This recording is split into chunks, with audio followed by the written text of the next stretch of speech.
Good morning. We continue we conclude today this series of epic tales, and today we look at the feeding of the 5,000.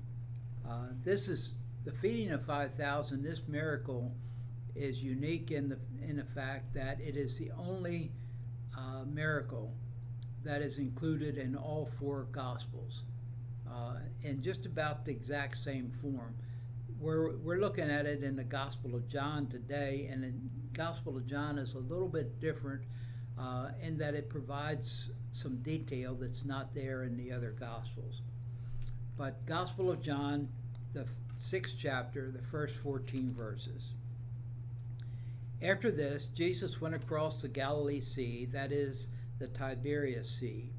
A large crowd followed him because they had seen the miraculous signs he had done among the sick. Jesus went up a mountain and sat there with his disciples. It was nearly time for Passover, the Jewish festival. Jesus looked up and saw the large crowd coming toward him. He asked Philip, "Where will we buy food to feed these people?" Jesus said this to test him, for he already knew what he was going to do. Philip replied, "More than half a year's salary worth of food wouldn't be enough for each person to have even a little bit." One of his disciples, Andrew, Simon Peter's brother, said, "A youth here has 5 barley loaves and 2 fish. But what good is that for a crowd like this?" Jesus said, "Have the people sit down." There was plenty of grass there. They sat down, about 5,000 of them. Then Jesus took the bread. When he had given thanks, he distributed it to those who were sitting there. He did the same with the fish, each getting as much as they wanted. When they had plenty to eat, he said to his disciples, "Gather up the leftover pieces so that nothing will be wasted." So they gathered them and filled 12 baskets with the pieces of the 5 barley loaves that had been left over by those who had eaten. When the people saw that he had done a miraculous sign, they said, "This is truly the prophet who is coming into the world." The story goes on, and we have Jesus walking on water as the chapter goes on. The piece of information that John provides here is that he turned to Philip and asked Philip, "What are we going to do?" He says to Philip, "Where will we buy food to feed these people?" Now, the reason he turned to Philip is the location of where they were at. They had left where they had been on the other side of the Sea of Galilee, and had gone across, and in fact had gone a short way up the Jordan River to Bethsaida. And the significance of Philip being asked here is that Philip was from Bethsaida. That was his hometown. So if anybody was going to know where food was available among the disciples, it would have been Philip. And so Jesus turns to him. Now, the crowd, the area is described, the descriptions that I've read of this area, is that you can see for a long way. And so while Jesus was making his way across the lake in the boat, the people could see him out there on the lake, and they could see where he was going. And so the people simply went around. The Sea of Galilee sits down in a bowl, and so they were going around the top of the area around that, and just simply were walking around to get to where Jesus was going. Now, it took them longer to get there than what it took Jesus and the disciples to go across by boat, but Jesus could see them coming. They didn't sneak up on him. They didn't just suddenly materialize. Jesus knew that he was going to have to deal with all these people, that they were coming there. It's about 9 miles. I don't remember if I said that. 9 miles around the top to get there. So pretty significant journey on foot to get from where they were to where Jesus has set up camp there on the high ground. And I've often wondered, it's not linked together, but I've often wondered, being up in this high area and the people gathering around, if this was the setting of the Sermon on the Mount that Matthew records in his gospel, that the people would have been there and Jesus would have had the opportunity to teach them. It says that that in the 11th verse, Jesus took the bread. When he had given thanks, he distributed to those who were sitting there. There is a Jewish blessing. The words aren't recorded here in John's gospel, but there is a Jewish blessing that was used in almost every Jewish household, that goes like this: "Blessed art thou, our God, who calls us to come forth bread from the earth." Just as in the Catholic Church, there is a blessing that that you're taught, and practicing Catholics use this blessing anytime that they bless a meal, and this is the Jewish equivalent of that. The fish and the barley loaves. The fish were tiny fish, size of a sardine, that had been pickled. I know that there's a delicacy that some people like. I've never had a taste for it. Saltfish, that some people really love. I think it's probably like country ham. Got a good salt flavor to it. Get your salt fix from it. But you have to clean it real good before you start cooking it. My granddaddy used to sell it at his little store. Yeah. Got it about in 5-gallon buckets, packed in salt. So that's the kind of fish that this was. The barley loaves, significant differentiating those from loaves that would be made out of wheat. Barley was a coarse grain, and as a result, the bread that was produced from barley would have been very coarse and very dry. And so Barclay likens it that the sardines were to help the bread go down. Barley was more like the poor man's wheat, right? Because the wheat went to the rich people. The poor people, that was their bread. And as I said, he asked Philip, because Philip has the knowledge of the local area. And then he tells the disciples to have them sit down. And the difference between John's gospel and in the synoptic gospels, Matthew, Mark, and Luke, is that Philip is not involved with them there.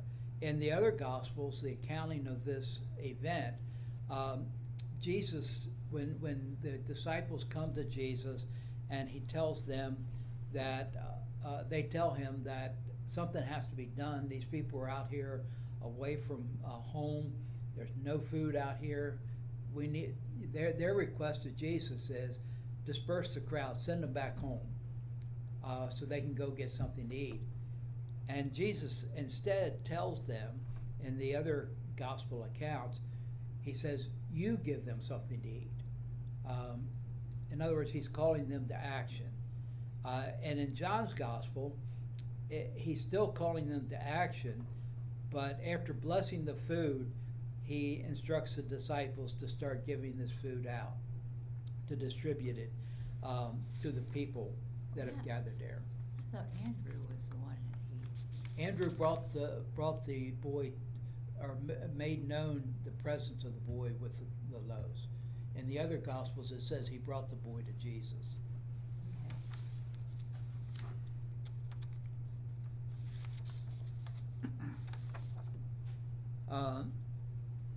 Some information or some thoughts that I picked up in commentary.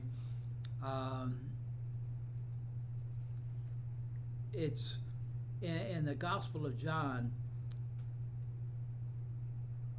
the miracles are used as a way of pointing to the divinity of Christ, that Jesus is in fact one and the same with God.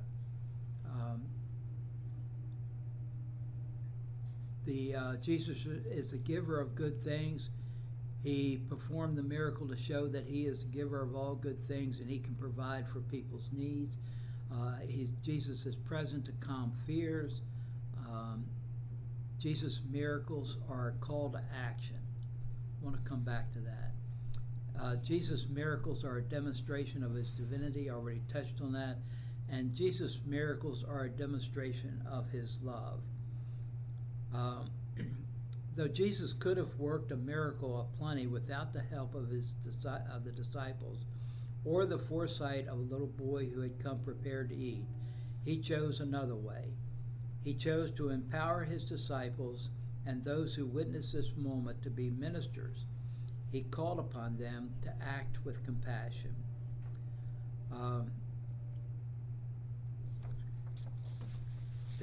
To be ministers and to act with compassion.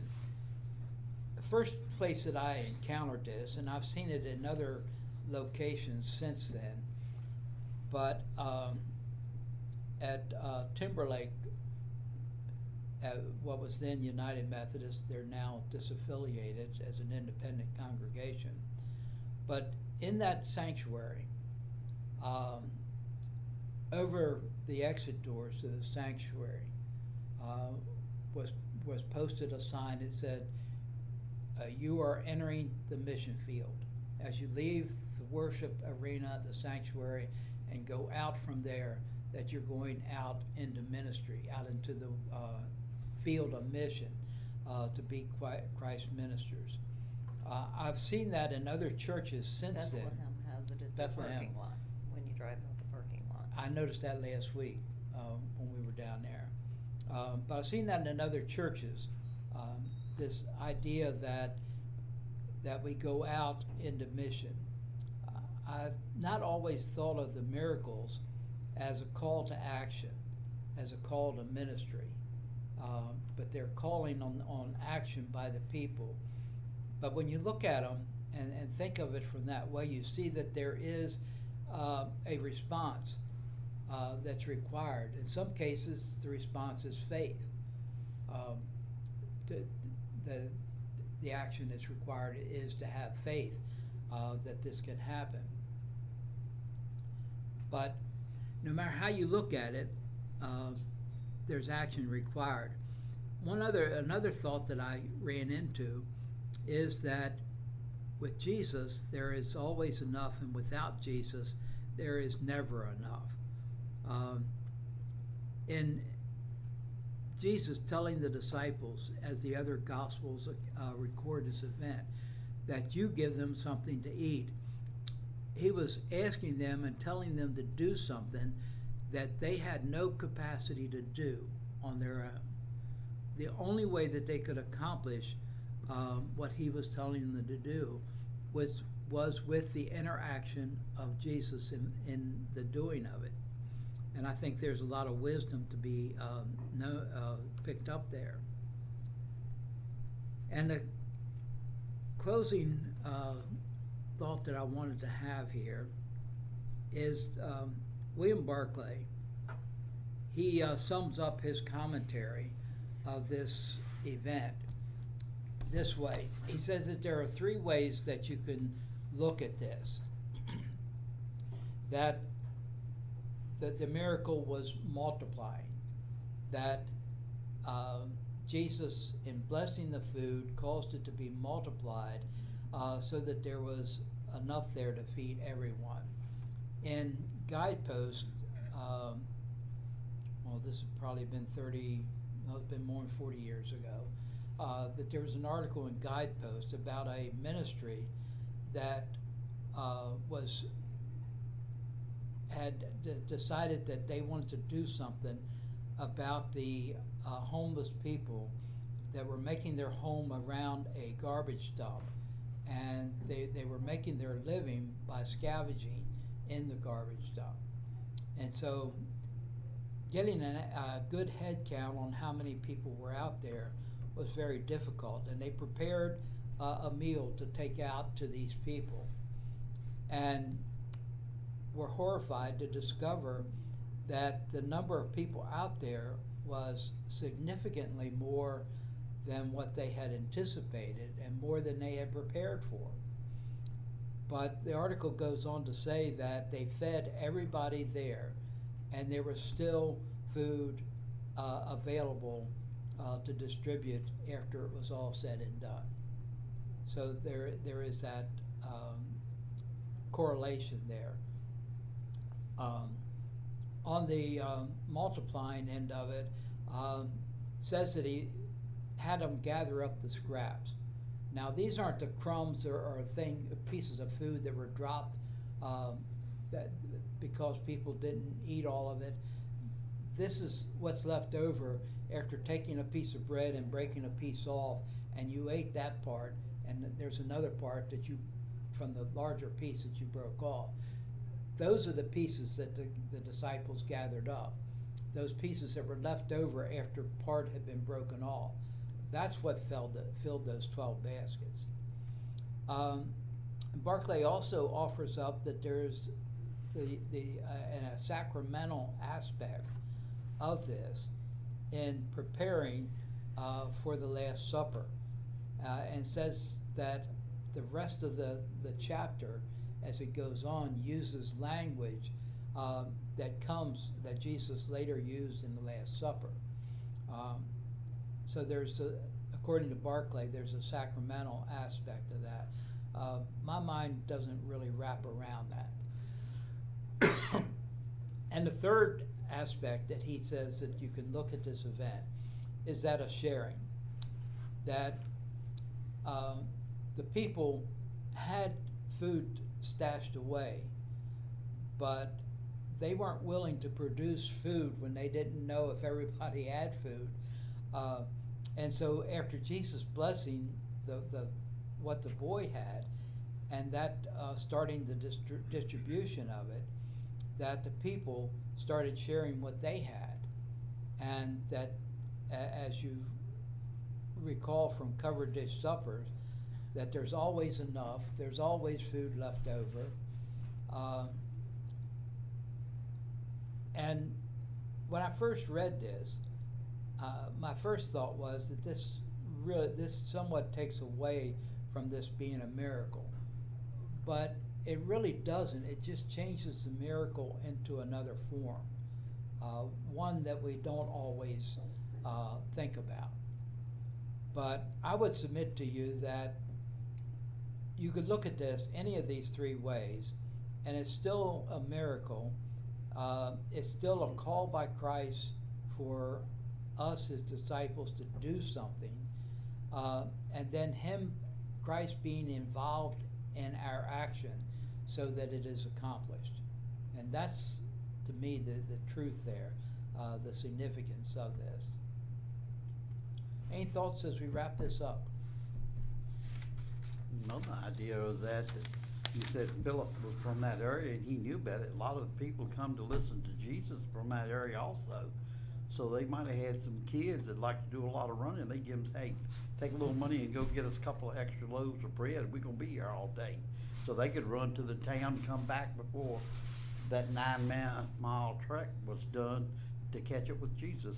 But you miss a little significance there, Roger, in that Bethsaida was a small community, and what Philip is saying, that even if you had the money to buy it, there's no food here in this area to feed all these people.